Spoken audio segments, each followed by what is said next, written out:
Chapitre 13. Le salon bleu fustigé. Marotte. Voilà un laquais qui demande si vous êtes au logis et dit que son maître vous veut venir voir. Madelon.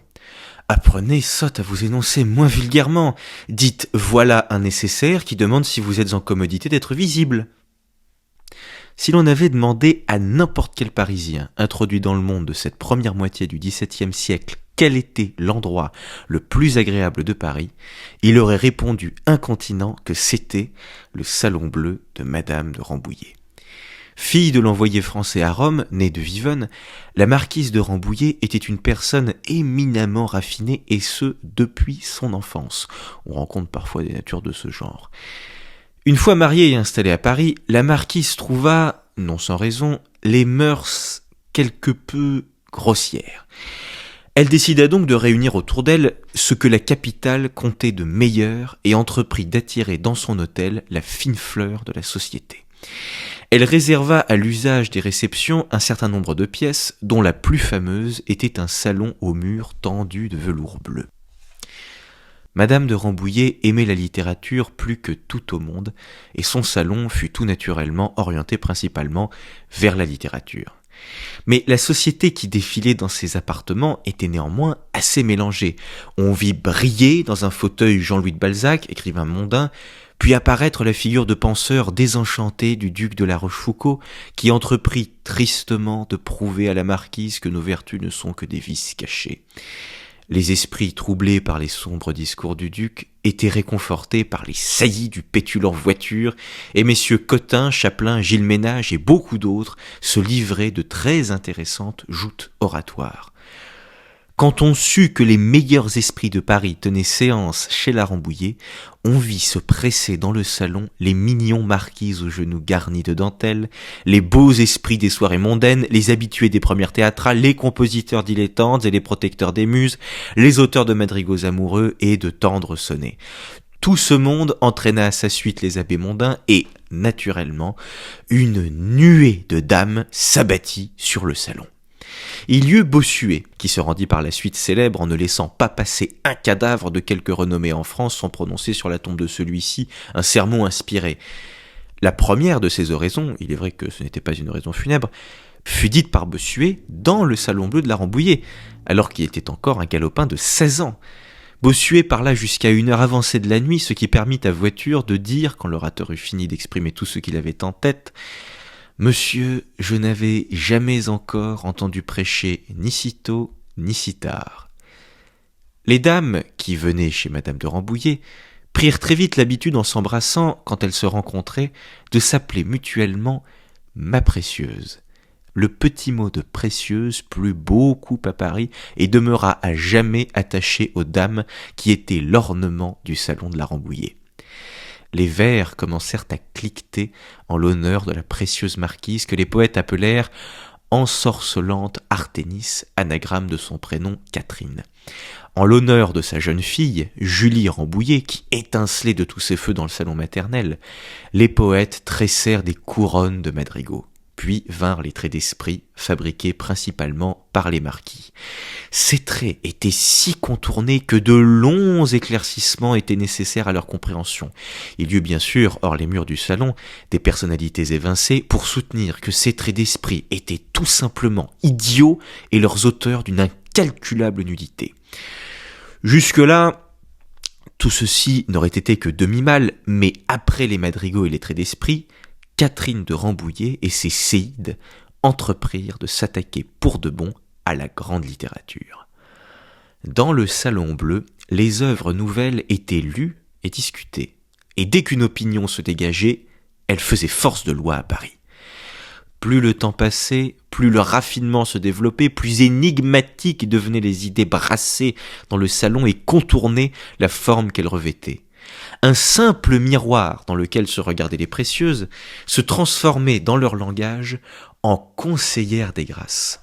En réponse à une quelconque amabilité décochée par un marquis, la dame disait « Oh, marquis, vous alimentez le foyer de l'amitié avec le bois de l'amabilité. » Le véritable prophète du salon de la Rambouillet, et de ceux que montèrent ses imitatrices, fut une certaine dame, sœur du dramaturge Georges de Scudéry. Celui-ci s'était rendu célèbre pour plusieurs raisons. Premièrement, il ne se considérait pas comme un simple dramaturge, mais comme le premier dramaturge de France. Deuxièmement, il n'avait absolument aucun don pour le théâtre. Troisièmement, il avait fait parler de lui en employant toutes ses forces à tenter de démontrer, lors de la sortie du célébrissime Cid de Corneille, d'une part que la pièce était immorale, et d'autre part que ce n'était pas une pièce du tout, puisqu'elle ne correspondait pas au canon dramaturgique aristotélicien, y manquait l'unité de lieu, de temps et d'action. Naturellement, Scudéry échoua dans cette dernière entreprise, car personne ne pourra jamais démontrer à qui que ce soit, même avec le secours d'Aristote, qu'une œuvre qui a du succès, qui est écrite en bon vers, qui développe une action de manière intéressante et qui contient des personnages vigoureusement campés n'est pas une pièce. Et l'on comprend que mon héros arrivé, tapissier et valet de chambre du roi, se soit par la suite risqué à glisser que toutes ces règles d'Aristote étaient pure bêtise et qu'il n'y a qu'une seule et unique règle, le talent. L'envieux Georges de Scudéry avait donc une sœur du nom de Madeleine. Elle commença par fréquenter le salon de la Rambouillet, puis créa son propre salon et écrivit, alors qu'elle était dans l'âge mûr, un roman intitulé Clélie, histoire romaine. Rome n'était en fait pour rien dans l'histoire. Les Romains n'étaient qu'un prétexte pour représenter les Parisiens en vue. Le roman était galant, affecté et incroyablement empoulé. Les Parisiens s'en délectèrent et les dames en firent leur livre de chevet, d'autant que le premier tome était agrémenté d'une merveilleuse carte du tendre où l'on trouvait le fleuve d'inclination, le lac d'indifférence, des villages de billets doux et billets galants et autres délices du même goût. Un plein tombereau de bêtises fit son entrée dans la littérature française et le galimatia envahit complètement les têtes précieuses. Les émules de Madeleine de Scudéry achevèrent de polluer la langue et s'en prirent même à l'orthographe. Un brillant projet naquit dans la tête d'une de ces dames pour rendre l'orthographe accessible aux femmes, qui étaient comme toujours considérablement en retard sur les hommes. La dame proposait d'écrire les mots comme ils se prononcent. Mais les bouches que ce projet avait fait s'ouvrir ne s'étaient pas encore refermées qu'une calamité menaça de s'abattre sur les précieuses. En novembre 1659, le bruit se répandit que Monsieur de Molière présentait au Petit Bourbon sa nouvelle comédie en un acte. Le titre intéressa énormément le public. La pièce s'appelait « Les précieuses ridicules ». Le soir du 18 novembre, Molière présenta sa nouvelle œuvre avec le Cinna de Corneille. Dès les premiers mots de la comédie, le parterre tendit des oreilles charmées. À la scène 5, les dames écarquillèrent les yeux dans leur loge. Nous numérotons les scènes d'après le texte des Précieuses qui nous est parvenu. La scène 8 fit sursauter les marquis qui se trouvaient selon la coutume de l'époque assis sur les côtés de la scène, tandis que le parterre se mettait à rire aux éclats d'un rire qui ne s'éteignit pas avant la fin de la pièce. Voici quel en était le contenu. Deux demoiselles, idiotes nourries des leçons de Scudéry, Cato et Madelon, ont chassé leurs deux fiancés qui leur paraissaient insuffisamment raffinés. Les fiancés se sont vengés, ils ont habillé leurs deux valets en marquis et les rusés compères se sont rendus en visite chez les idiotes. Celles-ci ont reçu les serviteurs filous à bras ouverts. Pendant 1 heure entière, Mascarille, ivre, raconte aux demoiselles toutes sortes de billevesées, tandis que l'autre sacripant, le valet Jodelet, ment sur ses exploits guerriers. Le mufle arrogant, Mascarille, récite et chante une poésie de sa façon. Oh, oh, si je n'y prenais pas garde, tandis que, sans songer à mal, je vous regarde. Votre œil en tapinois me dérobe mon cœur. Au voleur, au voleur, au voleur, au voleur. Au voleur, au voleur, hurle le valet devant le parterre, rugissant de joie.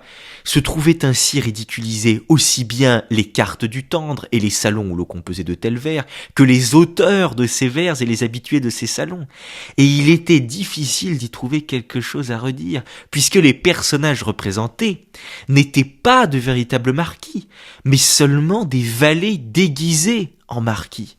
Sur la scène se jouait une farce d'une insolence débridée qui n'avait rien d'innocent. C'était la farce des mœurs et coutumes du Paris d'alors, et ceux qui vivaient ces mœurs et créaient ces coutumes se trouvaient là, dans les loges et sur la scène. Le parterre riait aux éclats, et il pouvait les désigner du doigt.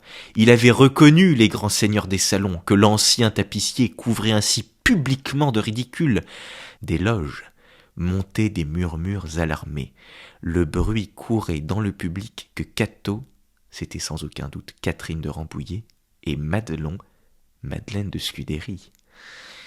Les marquis assis sur la scène étaient pourpres. Les porteurs ont amené Molière Mascarille.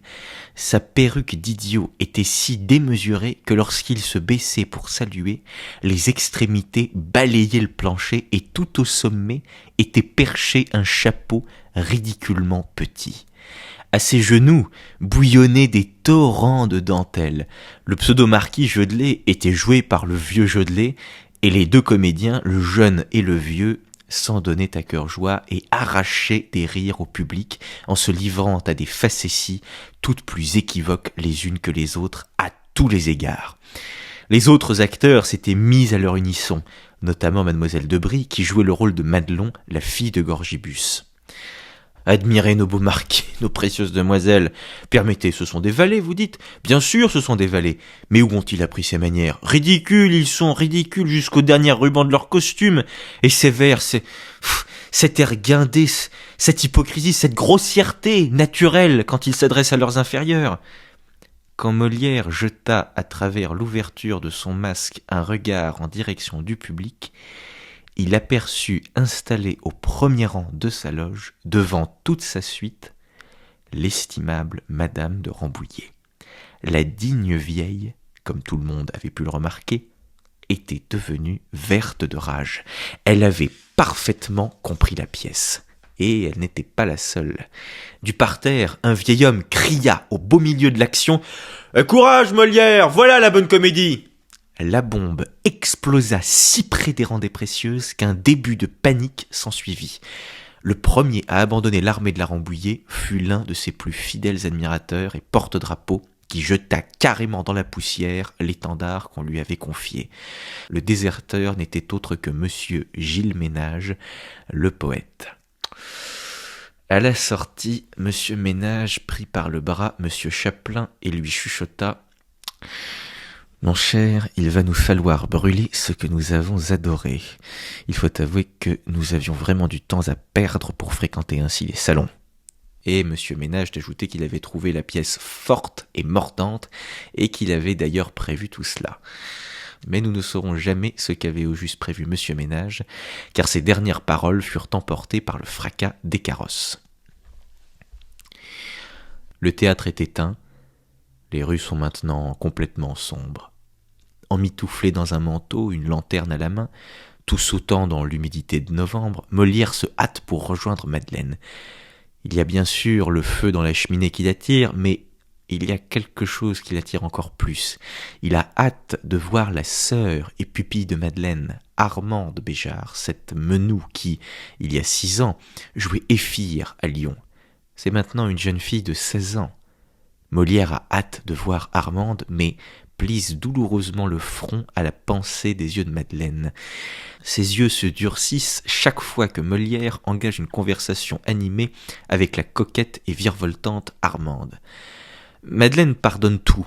Elle a pardonné l'épisode lyonnais avec la Duparc, elle a pardonné et s'est réconciliée avec Madame de Brie, mais présentement, elle a l'air d'être habitée par un démon. Dans la nuit de novembre, dans le brouillard humide, une lanterne court le long des quais. « Monsieur Molière, dites-nous, pendant que personne ne nous entend, quel est votre âge ? Vous avez 38 ans, et elle 16. Et qui sont ses parents ? Vous êtes sûr qu'elle est bien la sœur de Madeleine ?» Il ne veut pas répondre. Et il ne peut peut-être pas répondre à nos questions. Inutile donc de continuer à parler de cela, on peut passer à autre chose. Par exemple, à l'erreur que Molière a commise dans Les Précieuses en égratignant au passage les acteurs de l'hôtel de Bourgogne. « À qui allez-vous donner votre pièce ?»« À eux, naturellement, aux acteurs du roi, » répondait perfidement le rusé Mascarille. Il n'y a qu'eux qui soient capables de faire valoir les choses. Monsieur Molière a eu tort de décocher ce coup de patte aux acteurs de l'Hôtel de Bourgogne.